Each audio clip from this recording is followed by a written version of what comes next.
This is your Kick-Ass Life podcast, episode number 164 with guest John Kim. As a leader, are you looking for something bigger for yourself?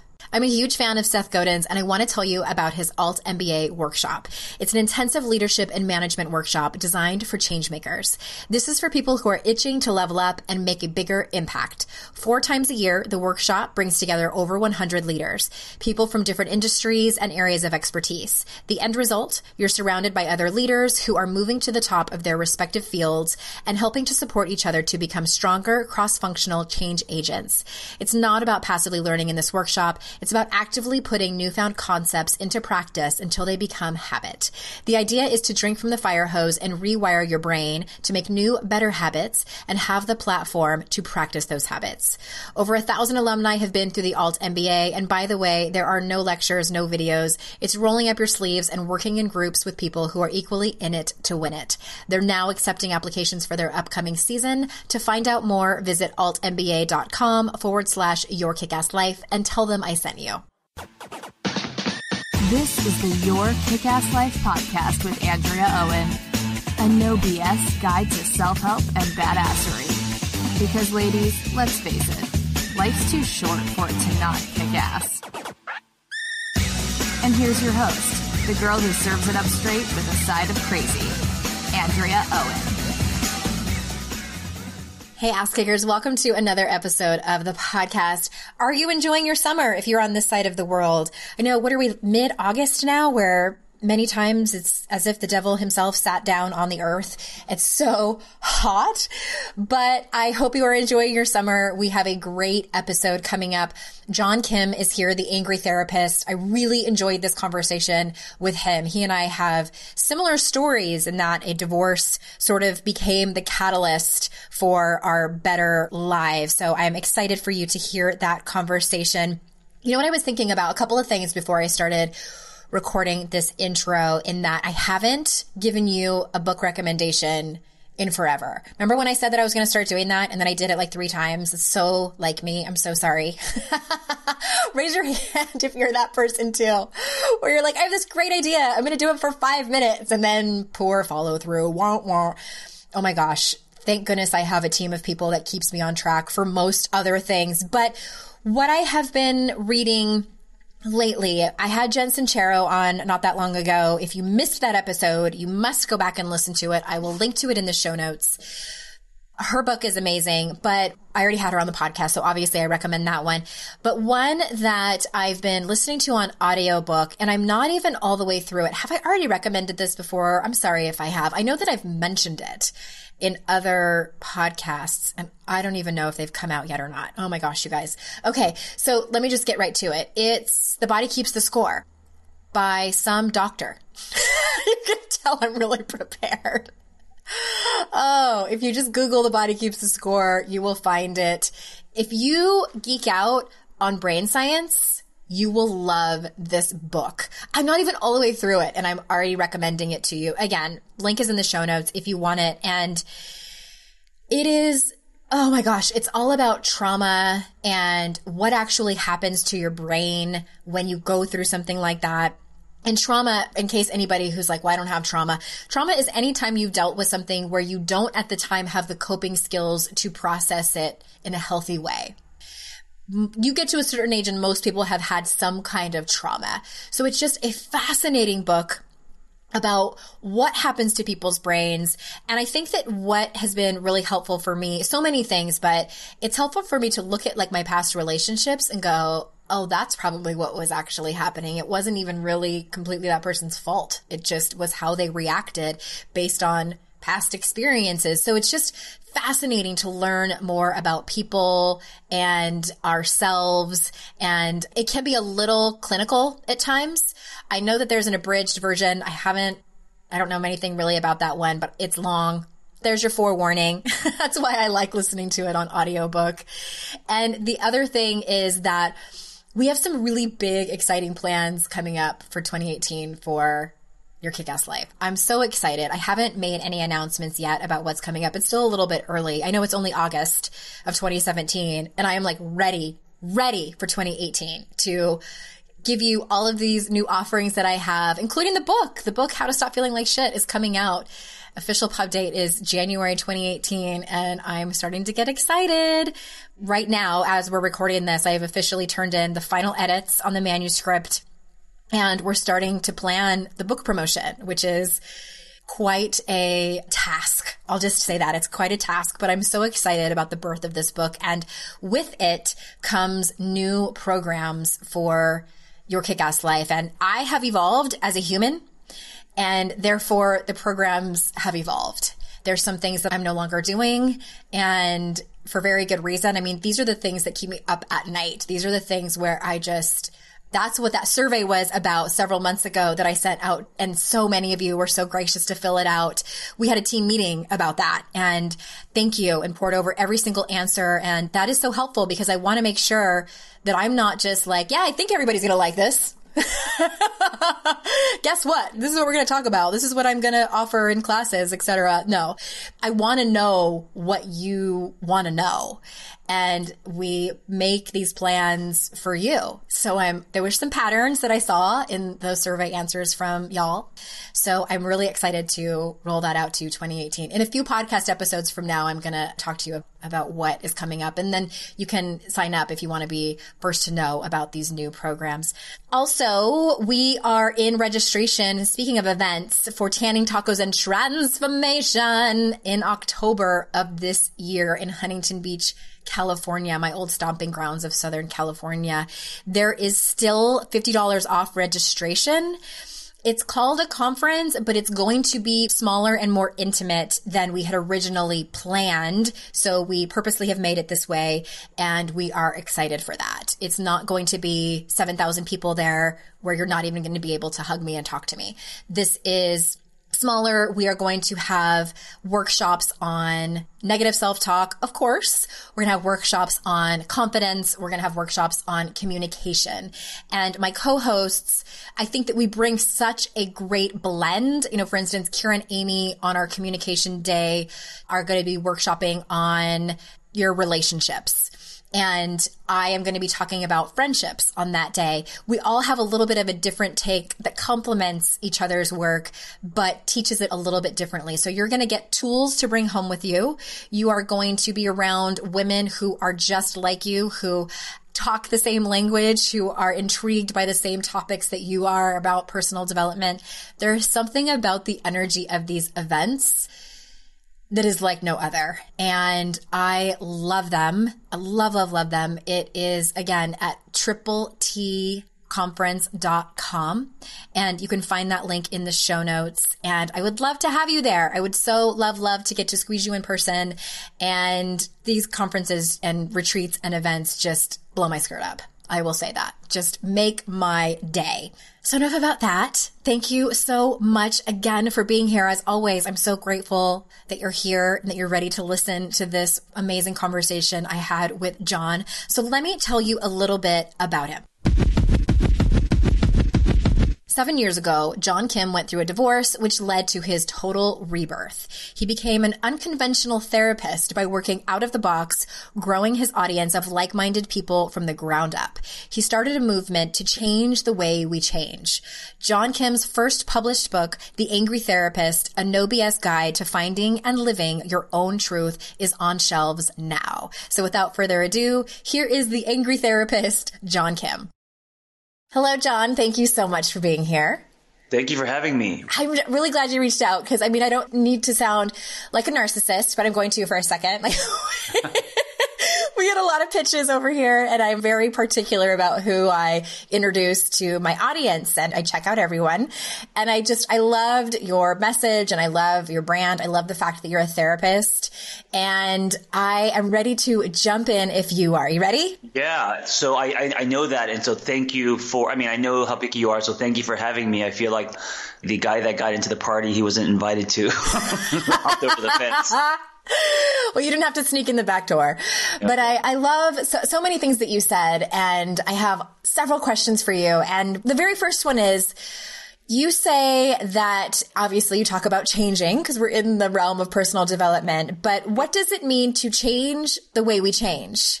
I think that we live in a very exciting time right now. So I think, self-betterment, psychology, that world hasn't had a shakeup pretty much ever.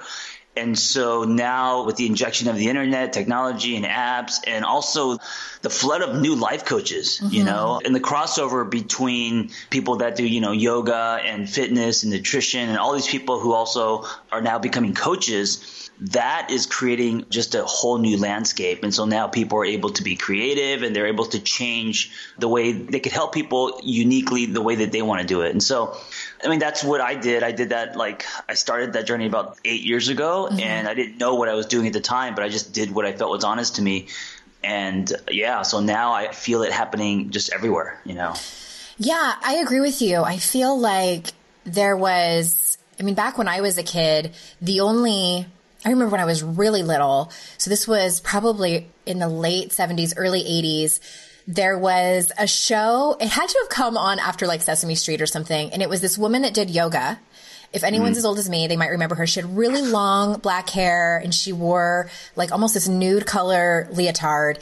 And it was like, it was on PBS or something. And it was this really, you know, not a great set. It was like her on like a carpet platform and she was basically doing yoga. And it was like yoga with Elisa or something like that.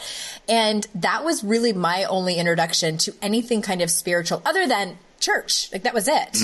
There was no, I mean, I guess way back then it was probably like Louise Hay and probably even Wayne Dyer, but you're right. There wasn't a big shakeup. And I think that now I love that personal development is becoming more mainstream. Like people aren't as embarrassed to be in the self-help aisle at the bookstore anymore. Yeah, that's all changing too, like the stigma. And also I think that, you know, just more people want to help others. You know, more people are seeing, you know, like what you're doing and other people like you're doing, and they feel inspired and they feel like they could actually do that. Before it was like, you know, I think the first life coach was Tony Robbins, and to watch him, it was very distant. And you know, if you weren't a speaker or if you weren't, you know, someone who could, you know, fill a stadium, it wasn't really, you know, realistic. But now you don't have to be like Tony Robbins. You can be, you know, you don't have to be as giant as he is. And I mean like physically, he's just like larger or than make life. People walk on fire. Right. So you're a therapist who, unlike, you know, the quote unquote usual therapy model, chooses to say me too instead of you should. What made you go this route, and why do you think changing this old therapy model is helpful? So what's interesting is when I was on my therapist journey and going into the clinical world, I got lucky. I created this blog called The Angry Therapist, and that gave me a look at the other side. So I decided to pull the curtain back, practice transparency. I was going through a divorce at the time. So I just decided to just document, you know, my feelings. And my very first post was called My Fucking Feelings. I'm going to stop you for a second. Were you afraid to like that you might like lose your license or something? I didn't know that people were going to actually read it. So I did it almost as, you know, I thought a therapist being angry is funny. I mean, I was angry in my 20s and 30s, and I did it for myself. I did it so I had no friends at the time. I was starting life all over, and I just needed a way to vent. But when I started getting followers and that turned into questions and then sessions, I was like, oh shit, this is actually, it's becoming something. And so when that happened, there was a fork in the road where I could see the clinical road, and I was living that. That was my day job, and I felt like Clark Kent pushing a mail cart. And then when I came home and I was blogging and I was doing things, you know, working with people in unconventional ways, Skype sessions and walks around lakes and CrossFit boxes and all that, I felt like Superman. I felt like that's where I had my cape. And so I listened to that, and then I started a life coaching course that trains people, you know, the way that I think is effective and powerful. I think the clinical route is broken. You know, I think there's a lot of, and a lot of this is going back to what you're asking me. There's a lot of shoulds. There's a lot, you know, people leave that world very afraid. They're very neutral. And I think they kind of become invisible, you know? That's interesting, because I've always, and I think this is like one of the reasons I was dying to talk to you, because I've always felt that the therapy model is broken. And by always, I mean, ever since I started training and life coaching, and even way back when I had the same therapist for a long time, and she has since retired, and on and off I saw her for 20 years. And I remember there came a point where I was obviously bringing to her my relationship woes for years and years. And I said to her one time, I blurted it out. I said, I make up that you have the perfect marriage. Or I probably said something like, I'll bet you have the perfect marriage because you have all the answers. And she laughed and she said, and I think I must have asked her, like, do you ever fight with your husband? And she said yes. And she gave me an example. And I remember even then, it wasn't like a bad example. It was kind of like a funny story. It had a happy ending. She tied it up with a bow. But even just that small thing made me feel so much better, because I think so many clients sit back and think, okay, it feels like, and I think some people put their therapist up on a pedestal, which isn't helpful. Yeah. You know what's funny is, so I kind of accidentally humanized myself, and I realized the power in that, because when we go see our therapist, because they don't practice transparency and because they're very neutral, you kind of assume they have the perfect life. Right. And you don't really see them as people. You see, and that's why we put up on a pedestal, because we think that they, they're like this wise, this fantasy that we create. And the thing about a life coach is they're real people, And so I think that produces more glue, and we feel more connected to coaches because it's more of a, with you instead of at you.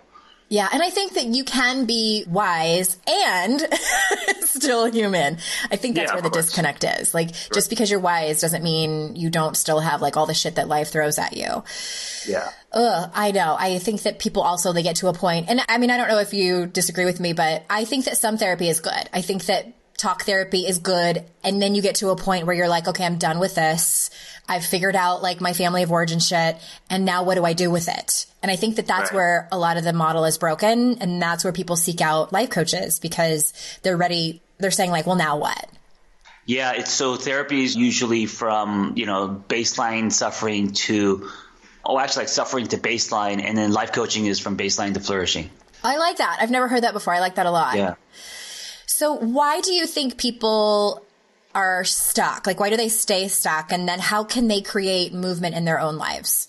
Wow. I think there's a lot of reasons. I think at the end of the day, it has to do with everything in between your ears, your thoughts. I was just writing yesterday about how 95% of our thoughts are the thoughts that we had yesterday and the day before and the day before. So I think we get into these loops where we're thinking the same thing, which creates, the same emotion, and which creates the same behavior. And we just get stuck in the past and old patterns and false beliefs and all that.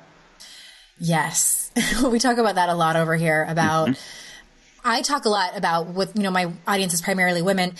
And I know that men struggle with this too, but I think for women, it tends to be gender specific about certain things around the way that they speak to themselves. Yeah. And I agree with you that it's the same loop over and over again.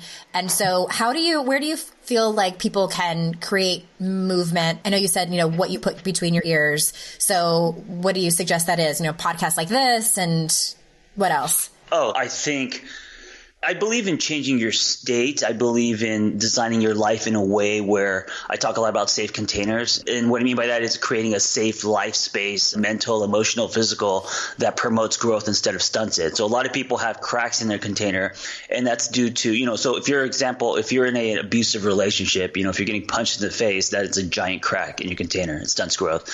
So I think we all have the ability to build a brand new container for ourselves. And if you do so, all you have to do is really live. And I think growth is organic, Mm-hmm. Yeah, I tell people a lot too, speaking of the container, that it is about the people that you surround yourself with as well. Sure. And I mean, I know, we could talk about success and it's, based on the people that you are in your life. But I also think that it's a huge aspect of who you share your story with, because I think that we are starving as humans for connection, for human connection. And that starts with being able to tell people your fucking feelings, right? Yeah. And I think because most people, they don't like their story. Most people want to rip out chapters, and a lot of stuff has happened to us, that we couldn't control. And a lot of stuff has happened to us that we're embarrassed about, and it's lined with guilt and shame. But, people don't realize if you don't embrace your story, every part of it, you're not embracing parts of yourself, And there's a tipping point where you not only embrace your story, accept it, but you share it. And when you share your story, it becomes bigger than you.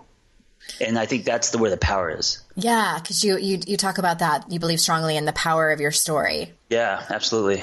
You can turn it into I say that a lot too, because I have, like everyone, a pretty crappy story and got heartbroken and, all that stuff. Yeah. and I got to a point where I was telling the story from a place of victimhood and telling the story from a place of woe's me and pay attention to me and isn't this the worst and isn't he the worst and poor me. And I finally got so sick of that story and decided to, doesn't mean that it wasn't still painful, but got to a place where I'm like, okay, I'm ready to almost like pull power out of it. And where can this make me a better person? How can I improve based on this story? Because I wasn't a perfect person, so it was about taking responsibility for what I had done and what I had tolerated, really. Right. That's why I turned it into a testimony. There are these stages. I love this concept. Have you heard this? There's 4 stages people go through. It's to me, for me, by me, and through me. I haven't heard that. I like it. Okay. To me is the most powerless stage, and that's when you're, everything happens to me. It's when you play victim, right? And if someone, she dumped me or this happened to me, blaming. By me is when it's like my way or the highway, big ego, and, you think you could do everything by yourself, and that doesn't work. I've never done that, John. Yeah.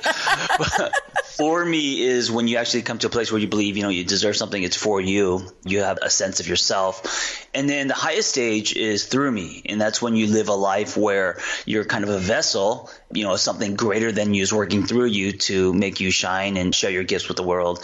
And so that's kind of the spectrum. And I think people kind of maneuver in different stages, but ultimately the for me and through me stage is where I think you're the most potent. I like that. I love how it has like a spiritual bow at the end of it too. Yeah. That's really powerful. I like that a lot. And for everyone listening, all of these things are going to be in the show notes. So you can head on over back to that and John's website as well. We like to talk about, obviously, our vulnerabilities over here. And where do you still get stuck in your life? Wow. Where do I get stuck? I get stuck every day. I think that's one of the greatest misconceptions about coaches. I've coached tens of thousands of people, and yet, I still struggle with the same things that other people struggle with. It doesn't make me any better, or it doesn't make, I don't have all the answers. So I struggle with everything from trying to get meditation in to getting into my time machine and jumping into past and obsessing about the future, stalking exes on Instagram, like everything that everyone has problems with or, has struggles with. I'm the same person. I mean, that being said, I've done my hero's journey. I'm still on one, but I've learned a lot about myself and I've changed, but it's still a struggle. I mean, there's so many things that, we have to tackle we have to climb every day. Absolutely. I love asking that question, and I get different answers with every single different person. And it's interesting. Some people that I interview on this show are more revealing than others. And I'm not saying that that's wrong or right or good or bad, but I love that you said that you still struggle every day. And I like to kind of pound that message home to people, and that everybody still struggles. And that's that whole common humanity piece, Mm-hmm. Absolutely. And I think accepting that and being okay with it is what's going to make you, grow and move on. Do you feel like your divorce was the hardest thing that ever happened to you? I mean, I don't need to rate it or anything, but it was tough. Yeah, it was the hardest thing I went through, obviously, but it was also the most important part of my story. If I never went through that, I wouldn't have started the blog, and that never would have turned into, what some say is a movement, and I wouldn't have helped all these people, and then, found a sense of purpose, actually. I love that. That's exactly what happened to me. And I feel like, I don't know if this was the case for you. I would love for you to tell us, but there were hints all along in my relationship that I shouldn't have married him even. We were together for a really long time. Yeah. And then when I married him, it kind of got better, or maybe I just kind of had my head up my ass. Either way, we were going along, and then it was a dramatic end. And I sort of feel like, for the sake of sounding really woo-woo, I do feel like the universe was looking out for me and saying, you need to change your life, and here you go. Like, served it up on a silver platter. So was that the same for you? Were you kind of ignoring your intuition along the way? Yeah, 100%. The universe is, I was going to say funny. It's not funny, but it works in mysterious ways where, yeah, it's funny, but not funny. It holds a mirror up, and it makes you, forces yourself to look at things and to evaluate things. And I think that's where growth happens. Totally agree with that. Speaking of growth, I would love to ask you about something that comes up pretty regularly over here. And that is the concept of boundaries. So how do you help people with this? Like, what would you say to somebody who is just like, John, I just cannot have that initial hard conversation with the person that I need to set a boundary with? Can't do it. You know what I do is I flip it and I say, what's at stake if you don't? What's the cost? Yeah, what's the cost? And I actually make sure they say it out loud. And then when they do, they kind of realize, oh, I have to push through this because I'm not willing to take on the risk. And usually, what's at stake is your worth and a lot of big important things that are it's preventing you from moving forward. So usually that helps, puts things into perspective. It gives them more motivation to change. I love that. That's a really great coaching question. What's at stake? And I often tell people too, you have two choices. You can not have the conversation and things will continue. Typically people that need a boundary set with them aren't mind readers and they don't know. I had a client one time say, it was so funny. She goes, I guess people can't follow my boundaries if they're just living in my head. That's amazing. Yes. At the end of the day, what's at stake is going to always be your potential, who you are, who you can be. True. I love that. Yeah. That absolutely is powerful. I'm super curious because I know you work out and you kind of do what you want to do. So what are your daily non-negotiables, whether it's a morning routine or what do you do that helps you be your best self? I have to be creative. So I have to build something. I have to, whether it's writing or, doing a podcast or even, creating this dialogue or a Facebook Live, something creative. I have to have my daily sweat. So I have to, it doesn't matter if it's a hike or a CrossFit workout or whatever. I just have to sweat every day, move. And then I have to seek nectar. I call it nectar. It's anything in your life that brings you joy. Mm-hmm. So whether it's a motorcycle ride or a certain food or, spending time with a friend, I think that we focus so much on work and career that we forget we don't exercise that muscle to produce joy. And I think that, it's a muscle. I think you have to exercise it. You have to be able to take what you have and seek nectar out of it in your daily life instead of, focusing on what will come or, exactly. I love that. I want to just sort of pause for a moment and underline, I like that you called it nectar. And so I think it was on Friday night, I was with my family, and I know a lot of my listeners too are their moms or they have, careers where they work really long days and they don't have a whole lot of time. But my argument is joy and nectar, as you put it, is really in these small, sometimes inconsequential moments. On Friday, my son started back up with swimming lessons. He's 9, and it was kind of later. And my husband stopped by because it was his first swim team in a while. And I didn't have dinner planned. And I'm like, well, let's go to our favorite Mexican restaurant. And so we're sitting there and we go to this place often, and the table mats have tic-tac-toe on them with crayons. I always do tic-tac-toe with my son and my husband with our daughter. And I stopped for just a second and reveled in that moment. It just that is nectar to me. Just these small moments of joy.